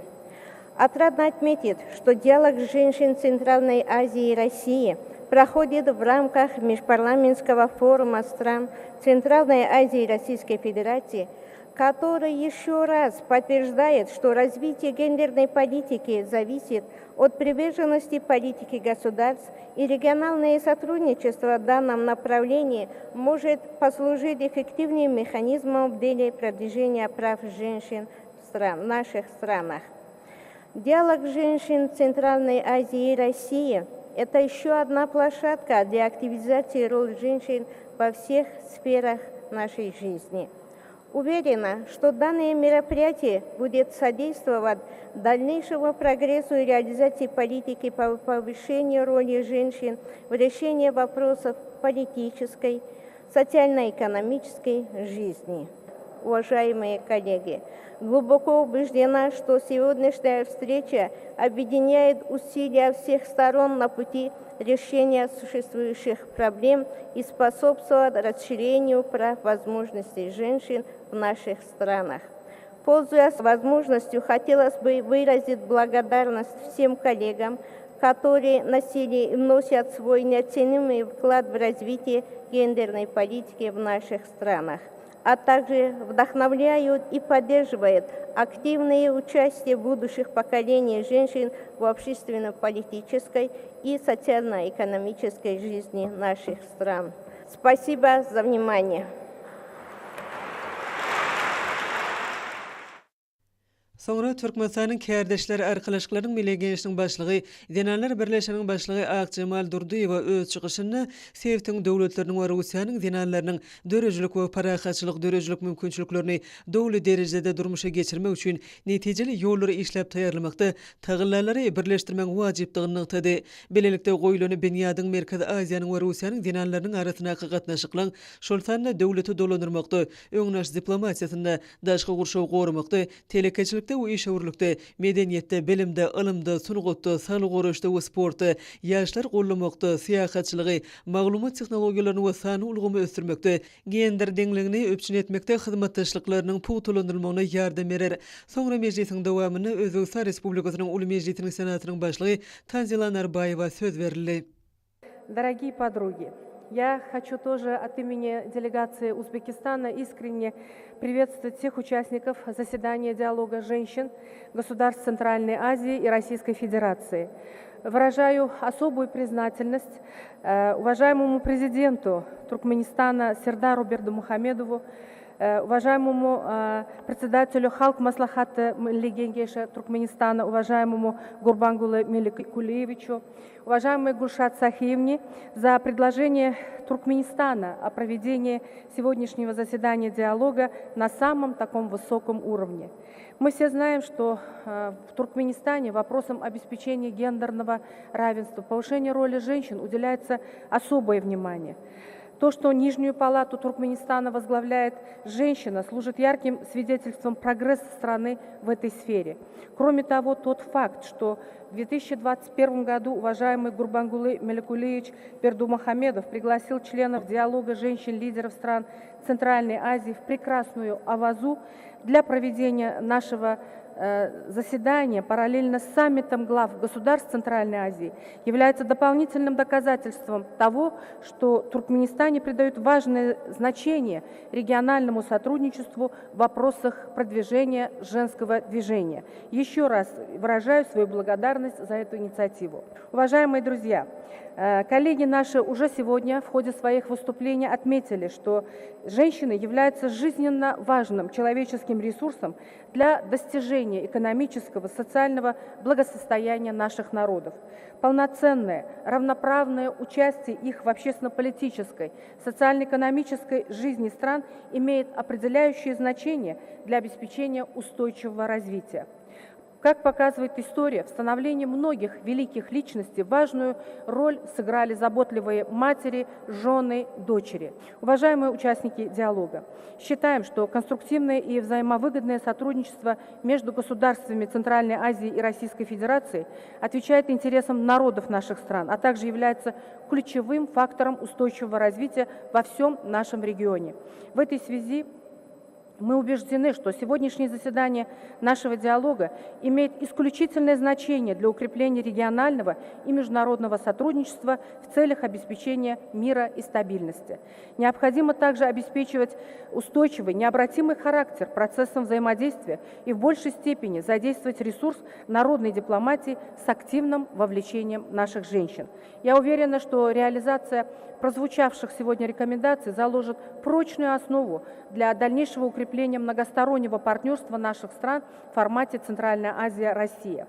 Мы выражаем полную поддержку действующему председательству Туркменистана в диалоге женщин Центральной Азии и готовы оказывать всяческое содействие в практической реализации плана работы диалога на 2022 год, который был разработан всеми участниками диалога. Уважаемые друзья, сегодняшнее мероприятие наше проходит в период знаменательных событий для стран Центральной Азии и России.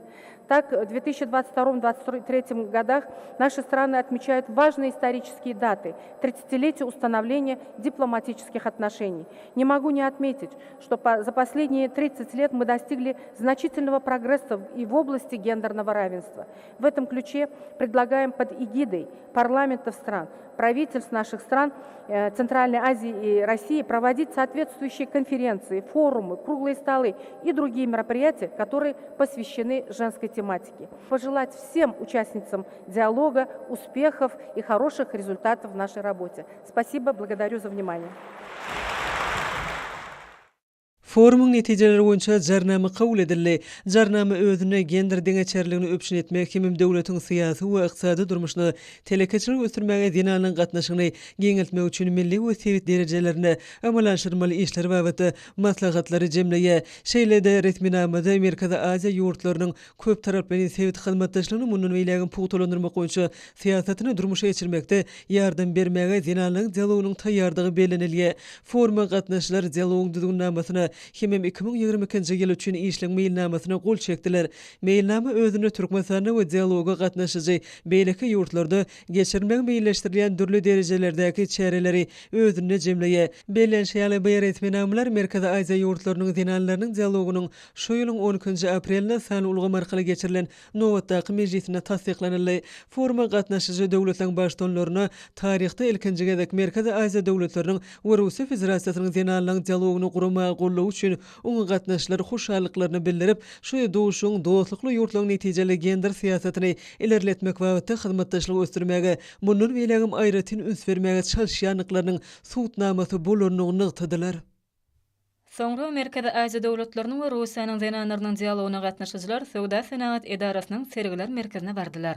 Olar bu ýerde milli däp desturlary, halklaryň ruhy medeni mirasyny gorap saklaýan dinanlaryň usatlyklaryny we ukyplaryny, olaryň döwlet durmuşynyň durly ulgamlardaky eýeleýän orny, şeýlede ýeten sepetlerini şöhrelendirýän geň möçürli sergi bilen tanışdylar. Serginiň 50 sany gatnaşyjy bolup, olardan 6 milli pavilyonlar, 11 ministrliklerin we pudoklaryň dolanyş edaralarynyň, 33 bolsa Türkmenistanyň senagatçylar we telekeçiler birleşmesiniň agdalarynyň diýwarlyklardyr. Sergide uludan tutulýan türkmen toýunyň ýagdaýy emele geldi. Döwlet simfonika orkestriniň sadanalarynyň, halk bagşylarynyň we meşhur aýdymçylaryň ýerine ýetiren aýdym sazlary çäranyň dawrasyny hasy artdyrdy. Sergide äwrt ul ekrany zenanlaryň parahatçylyk dörejilikli orny barada gurrun berýän wiza şekiller görkezildi. Sewitiň döwletleriniň we Russiýanyň milli libaslaryna kym 6 sany gaýdlar meýdançaň merkezinde forma nişany emele getirýän milli kompozisiýany düzýärler. Gully kompozisiýada ýerleşdirilen parahatçylaryň kepderisi ornuşyndaky şekil ajaýyp zenanyň keşi bilen baglanşykly gözellik duýgusyny döredýär. Foruma gatnaşyjylar milli pavilyonlar bilen tanışdylar. Olarda Sewitiň ýurtlaryny we Russiýa mahsus däp desturlar, milli libaslar, zenanlaryň el işleri, sowgatlyklar, kitaplar görkezildi. Milli gymmatlyklaryň goralyp saklanylmagy hemde artdyrylmagy özüne parahatçylyk we dostlugyň hatirasyny halklary birleşdirmek üçin tükönüksiz mümkinçilikler jemleýär. Bu pikir bayramçylyk sergisindäki baş taglim boldy. Serginiň aýratyn bölegi çapkany önümler üçin niýetlenip, ona gahrman arkadamydyň türkmen halkynyň medeniýeti we sunugaty, ruhy gymmatlyklary barada gurrun berýän eserleri. Şeýlede forma gatnaşyjy ýurtlardan awtorlaryň çeper eserleri görkezildi. Dialoga gatnaşyjylar türkmen el işi sunugatyna bagyşlanan hemem forma öň sirasyny ingliz we rus tillaryna terjime edilen kitap sowgat berildi. Türkmenistanyň döwlet medeniýet merkeziniň döwlet muzeýiniň diýwarlygyndan gadymy milli libaslar, ajaýyp halylar, kümüşden zergerçilik önümleri, halk senetçiliklarynyň işleri, öý hojulyk esbaplary, gadymy medeniýetimizde degişli gymmatlyklar görkezildi. Mehmanlar türkmen halkynyň baý taryhy meden mirasy bilen tanışdylar. Sergide görkezilen ajaýyp milli halylarda we el işlerinde, saz gurallarda, usta sergerleriň önümlerinden, suratkeşleriň hemem heykeltaraşlaryň işlerini çuňurmany bolup, olarda türkmen halkynyň ruhy öz beýan tapýar. Sergide türkmen halkynyň gadymy zähmet gurallary, tara, milli libaslaryň, halylaryň we keçeleriň, şaý sepleriň taýýarlanyşy, el işleriniň nusgalary interaktiw görnüşini görkezildi. Türkmen zenanlary gadymdan beri milli medeni mirasyň ajaýyp nusgalary bolan alaçylar örüpdirler. Jahek allymaş çalypdyrlar. El işiniň bu nusgalary gözbaşyny parasatlyň we gözelligiň şeşmesinden alyp gaýdyp, renklerin köp türlügi bilen tapawutlandyrylar. Olar häzirki günde gyýdaryň we zenanyň arasynda meşhurdyr. El işleri müňýyllyklaryň dowamynda kämilleşdirilip, türkmen zenanynyň boýsunçyny, şeýle-de şöhratyny gurulypdyr. Zenanlar barada alada jemgyýetde olaryň derejesini artdyrmak, Türkmenistanyň konstitusiýasyny we halkara hukugynyň umumy ikrar edilen kadalaryna laýyklykda gender deňligini öpçün etmek, garaşsyz bir tarap Türkmenistanyň syýasy ýörelgelerini eler tutulýan ugurlarynyň biridir. Biziň ýurdumyz halkara gatnaşyklaryna dialog parahatçylygyň kepili hukumyna kefitlenen filosofiýa eýermek bilen gender syýasaty babatda anyk maksatlara gönükdirilen wezipeleri durmuşa geçirmäge jogapkärlik çemeleşýär. Biziň zenanlarymyz ören uly derejelik kuwatyna eýe bolup, durly podoklarda we ýokary ýolbaşy wezipelerde zähmet çekýärler. Telekeçilik bilen işiň meşgullanýarlar. Ösüp gelýän nesilleri parahatçylyk, söýçilik we hoşnýetlik oňşulyk ruhyna terbiýelemäge, ruhy gymmatlykları gorap saklamaga gatnaşýarlar. Milli libaslar toplumy çepereli zenanlar tarapyndan döredilen haly önümleri, agaçdan we ýüpekden işlenip taýýarlanan nepis işler mehmanyň ünsüni özüne çekdi. Suratkeşden döreden eserlerine hemde fotoşekillerde Türkmen zenanynyň keşfi bilen aýrylmaz baglanşykly, ruhy asyllyk we wepallyk, çäksiz söýüş hem näziklik, mehmansyýarlyk we köp sany beýleki ajaýyp häsiýetler beýan edilýär. Melim oşýaly köp asarlyk tejribe we baý däp desurlara eýe bolan medeni insanperwer ulgamda gatnaşyklar Sewitiň ýurtlarynyň hyzmatdaşlygynyň möhüm bölegi bolup durýar. Häzirki zaman gatnaşyklaryna gadim ruhy ahlak gymmatlyklaryna dayanmak biziň halklarymyzy birleşdirýär. Hemem şol ýöreleri gorap saklamak we baýlaşdyrmak meýillerini beýan edýär. Däp boýunça bayramçylyk sergisinde Türkmenistanyň şäherlerinden daşynady. Uly islegden peýdalanýan ýurdumyzyň dokma toplumlaryň önümleri giňden görkezilipdir. Sağlık Oreş we Derman Senaty Ministrliginiň diýwarlyklaryna mehmanlara derman otlaryndan taýýarlanan çaýlaryň durly görnüşleri hödredildi. Forma gatnaşyjy zenanlar şeýle sahabatly türkmen toprağının naz-nygmatlaryndan, milli türkmen tagamlaryndan, şeýle-de köke süýji önümlerinden dadyp görmäge mümkinçilik aldylar. Işur zenanlar tarapyndan hödürlenilýän durly görnüşli önümler we hyzmatlar, şol sany bu sergiýiniň iň meşhur gymmatlyklarynyň birine urulan ajaýyp güller türkmen telekeçileriniň üstünlikleriniň köpügişini sowutnamasdyr. Paýtagtymyzyň modeller öýi hemde hususy modeller öýleri ýurdumyzy öňürlen matalardan taýýarlanan milli libaslaryň täze toplumlaryny görkezdiler. Olaryň her birini sunat eserleri bilen deňeşdirip bolar. Libaslaryň görkezýän meýdançasy milli keşdelen durly naqşlary bilen bezelipdir. Sport ulgamyna gazanylan ýeňişler barada gurrun berýän durly şekiller türkmen zenanlarynyň häzirki döwürde gazananlaryny beýan edýär. Özleriniň batyrgylygy, hemem çeýeligi bilen haýran galyrýan türkmen çapyksybar zenanlarynyň durly ýaşlarda münasip bolan syýlaglary aýratyn üns çekýär. Sirk sunaty boýunça durly halkara festiwallarynyň kuboklaryna we bayraklaryna münasip bolan meşhur galkynyş milli aty sünnaky oýnar toplarynyň çapyksybarlarynyň usatlyk bilen ýerine ýetiren durly tilsimleri forma gatnaşyjylary haýran galyrdy.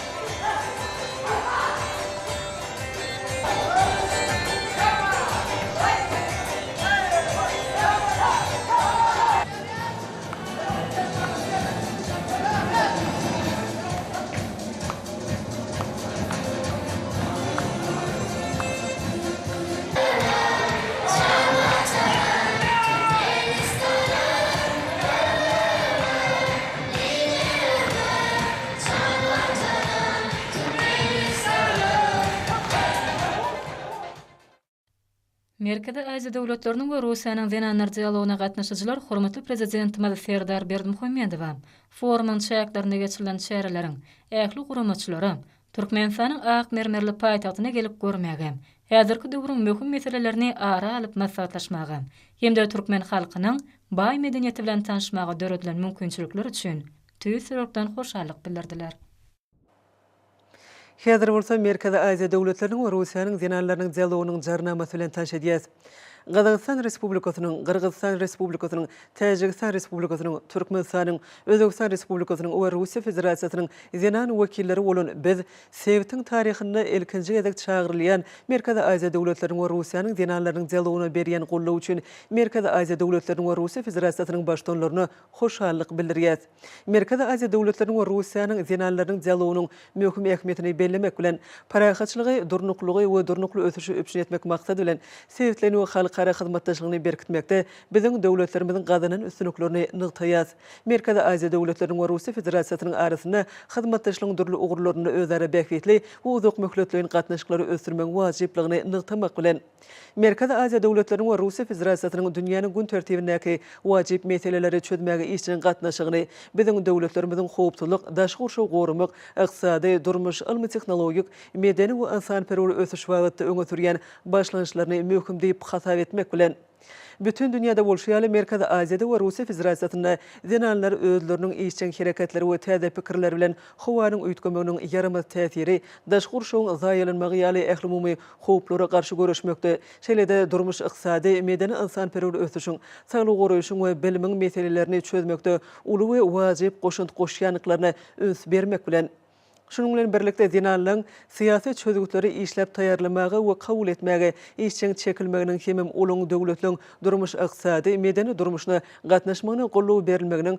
olaň %100 bolýan meseleleriniň has şalt we üstünlikli çözülmegine ýardam etjekdigine berk inanmak bilen pandemiýa şertlerine we häzirki döwrüň öňe çykarýan beýleki senaglarynyň şertlerine zenanlaryň aýratyny kömegi metäşdiklerini göz öňünde tutup milletara dialoguny öňe sürmek we parahatçylyk medeniýetini berkitmek boýunça Merkezi Aziýa döwletleriniň we Russiýa Federasiýasynyň parlamentary forumynyň Merkezi Aziýa döwletleriniň we Russiýanyň zenanlarynyň dialogunyň şeýle-de Merkezi Aziýa ýurtlarynyň zenanlarynyň dialoguny Türkmenistanyň başlyklyk etmeginiň çäklerine meýilleşdirilen birnäçe şäherlen geçirilmeginiň wajipligyny nygtamak bilen Merkezi Aziýa döwletleriniň we Russiýanyň soňky 30 ýylly gender deňligini gazanmakda we zenanlaryň döwlet hemem jemgyýetçilik durmuşyna gatnaşmagyny ýokarlandyrmakda alyp barýan siýasatyny we gazanlanan öňüňdeşligini gollamak bilen birinji 2030-njy ýyla çenli döwür üçin durnukly ösüş wagtynda gün tertibine äklumumy maksatlara ýetmek boýunça hereketleň 10 ýyllygyna Pekin jarnamasyna we hereketler platformasyna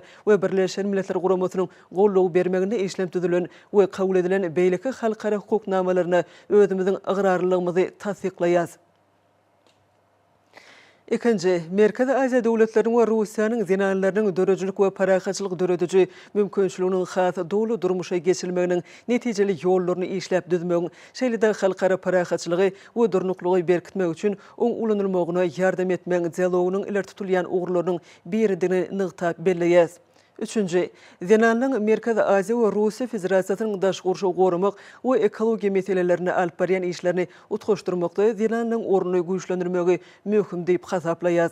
Dördüncü, Merkezi Aziýa döwletleriniň we Russiýa Federasiýasynyň liderleriniň soňky ýyllarda zenan liderligini, ýolbaşçylygyny, telekeçiligini gollamak, gender deňligini öpçün etmek we mümkinçiliklerini ösdürmek we durmuşa geçirmegiň deň şertlerini döretmek meselelerini başyna başlan işlerini gollaýas. 5-nji, Merkezi Aziýa döwletleriniň we Russiýanyň zenanlarynyň dörejilik mümkinçiligini has dowlu durmuşa geçirmekde jemgyýetçilik we döwlet durmuşynyň durly ugurlaryny öz mümkinçiliklerini giňeltmek boýunça tagallalary dowam etdirmek üçin çykyş edýäs. 6-njy, Merkezi Aziýa döwletleriniň we Russiýanyň halklarynyň medeni mirasyny gorap saklamakda we ösdürmekde zenanlaryň arasyndaky hemme taraplyny hyzmatdaşlyk puwtulandyrmagy gönükdirilen tagallalary gollaýas. 7-nji, Ilim we bilim, saglyk goraýş, bilim, düşünje bermek, medeniýet, sunugat we sport wagtynda hyzmatdaşlyk höwetlendirmek we giňeltmek boýunça zenanlarynyň arasyndaky hyzmatdaşlygy gollaýas. 8-nji, pandemiýanyň we döwrüň beýleki global kynçylyklarynyň ýaramaz netijelerini ýeňip geçmek boýunça hyzmatdaşlygy işleňleşdirmegi teklip edýäs. 9-njy, zenanlaryň durmuş goruglygyny kanunçylyk we döwlet siýasaty derejesine kemleşdirmekde tejribe alşmagy we tagallalary utgaşdyrmagyň wajiplygyny nygtaýas. 10-njy, Merkezi Aziýa döwletleriniň we Russiýa Federasiýasynyň zenanlarynyň ýagdaýyny gowlandyrmak babatyndaky siýasatyň durmuşa geçirilmeli ýardam bermäge taýýardygymyzy ma'lum edýäs we bu ugry biziň hyzmatdaşlygymyzyň iler tutulýan ugry diýip hasaplaýas. 11-nji, Merkezi Aziýa döwletleriniň we Russiýanyň zenanlarynyň elkinji dialoguny geçirmek başlanjy we mähirli mehmansöýerlik üçin Türkmenistana minnetdarlygymyzy bildirýäs. Aşgabat şäheri, Türkmenistan, 2022-nji ýylyň 13-nji maýy.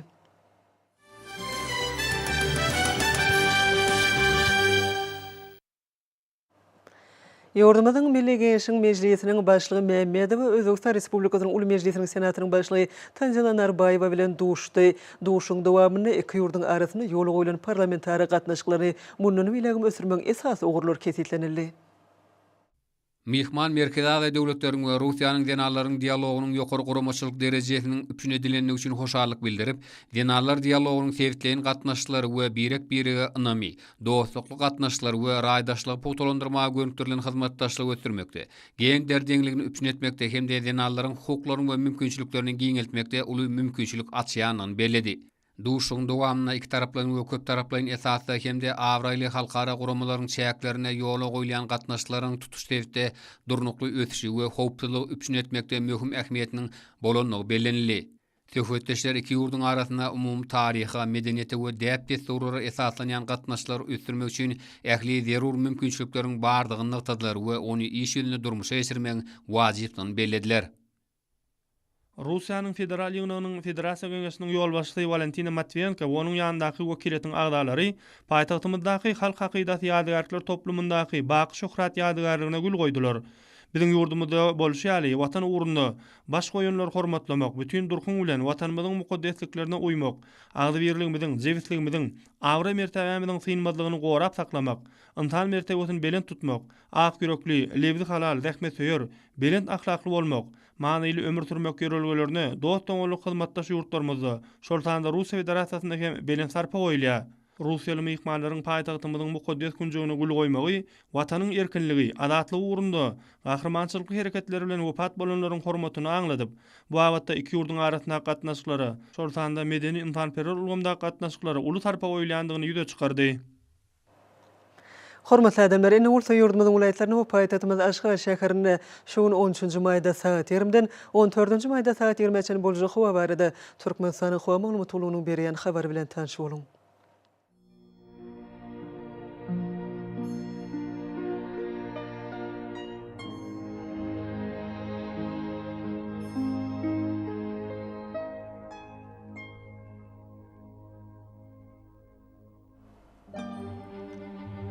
Balxan vilayatyny ötkäp duran bulatly howa bolup, azkym ýağış şäher ýerlerim çakmak mümkin. Demir adykunatlardan teýle sekundda 8-13 metr etýän şemal öser. Howa gejatine 11-16 gradus maýl, gündüzüne 21-26 gradus maýl bolar.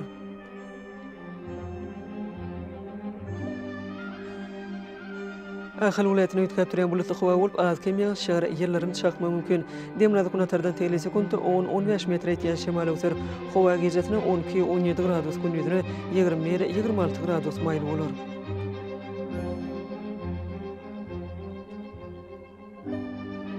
Mara vilayatyny ötkäp duran bulatly howa bolup, azkym ýağış şäher ýerlerim çakmak mümkin.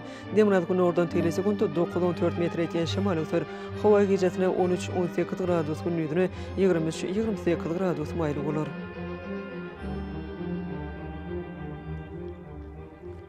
Lewap vilayatyny ötkäp duran bulatly howa bolup, demir adykunatlardan teýle sekundda 9-14 metr etýän şemal öser. Howa gejatine 14-19 gradus, gündüzüne 25-30 gradus maýl bolar.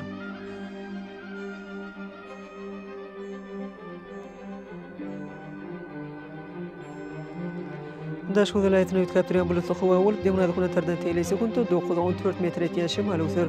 Howa gejatine 10-15 gradus, gündüzüne 22-27 gradus maýl bolar.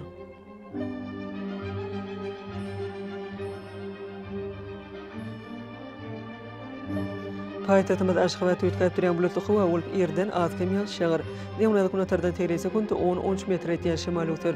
Howa gejatine 13-15 gradus, gündüzüne 22-24 gradus maýl bolar.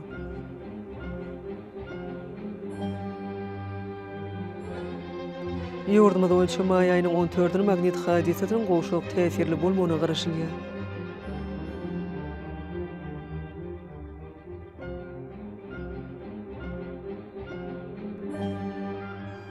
Ediz vatandaşlary ýaz pasyna günüň dowamyna howanyň derejesiniň üýtgäp durýanyny nazar alyp, pasylaň aýratynlyklaryna laýyklykda geyinmegi, şeýlede häzirki wagtda howada tozun bölejikleriniň hadadan 3 götürüm artmagy we howanyň akymynyň üýtgüme bilen baglanşykly howa şertleriniň adamyň bedene getirip biläjek oňuýsuz täsirleriniň öňüni almak maksady bilen agzy burun örtügini ulanmaklygy maslahat berýär.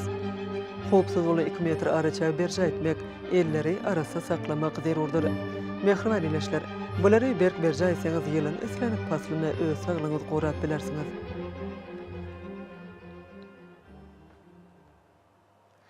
Mehriban adamlar şuňlan watan habarlar gepleşimiz jemleýäs. Berkarar döwletiň täze ýamynyň galkynşy döwründe aty watanymyz Türkmenistan ähli wagtlarda ötüşleri betlenýär.